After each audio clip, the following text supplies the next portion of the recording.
ദൈവനാമത്തിന് മഹത്വമുണ്ടായിരിക്കും. പ്രിയപ്പെട്ട സഹോദരി സഹോദരന്മാരെ, കഴിഞ്ഞ ഏതാനും മാസങ്ങൾക്ക് ശേഷം വീണ്ടും ചേർത്തലയിൽ തെക്കേ അങ്ങാടിയിൽ നടന്നു വന്ന സത്യസുവിശേഷം പ്രസംഗിക്കാൻ ദൈവം ഞങ്ങൾക്ക് കൃപ നൽകിയതിനാൽ ദൈവത്തെ ഞങ്ങൾ മഹത്വപ്പെടുത്തുന്നു. പ്രിയപ്പെട്ട സഹോദരന്മാരെ, ദൈവം ചേർത്തലയെ വീണ്ടും സ്നേഹിക്കുകയാണ്. കാരണം 2000 വർഷങ്ങൾക്ക് മുമ്പ്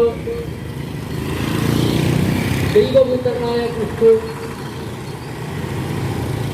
ലോകത്തോട് പറഞ്ഞൊരു സംഭവം നാം ഇന്ന് മനസ്സിലാക്കി ശരിയായ രീതിയിൽ മുന്നോട്ട് പോകുവാൻ ഉള്ള സമയങ്ങൾ അടുത്തുകൊണ്ടിരിക്കുകയാണ്.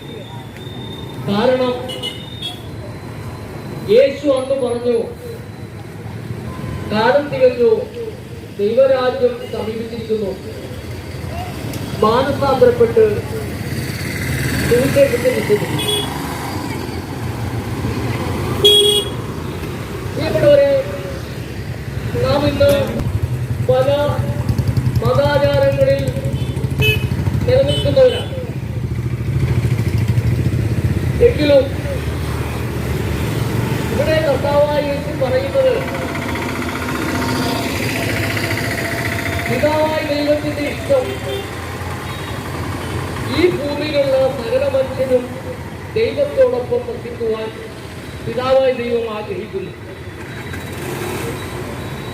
ഒന്നാം മനുഷ്യനായ ആദാം അനുസരണക്കേട് കാണിച്ചതുകൊണ്ട് താൻ ദൈവത്തിന്റെ മകനെന്നുള്ള പേര് നഷ്ടപ്പെടുകയും ദൈവദേശത്തില്ലാതെ സാധാരണ ഒരു മനുഷ്യനായി തീരുകയും ചെയ്യും. അന്നു മുതൽ പിതാവായ ദൈവം മനുഷ്യനെ എങ്ങനെയാണ് രക്ഷിക്കുവാൻ കഴിയുന്നത് മറ്റൊരു വഴിയും കണ്ടില്ല. തന്റെ ഏകജാതനായ പുത്രനെ ലോകത്തിലുള്ള സകല മനുഷ്യരെയും പാപത്തിന് പരിഹാരമായി തീരണം. അങ്ങനെ ദൈവത്തിന്റെ പുത്രൻ ഒരു മനുഷ്യപുത്രനായി തീരുകയും ഭൂമിയിൽ 33.5 വർഷം ഒരു മനുഷ്യനായി തന്നെ മാതാപിതാക്കന്മാർക്ക് കീഴ്പ്പെട്ടുകൊണ്ട് അനുസരണമുള്ളവനായി തീർന്നു.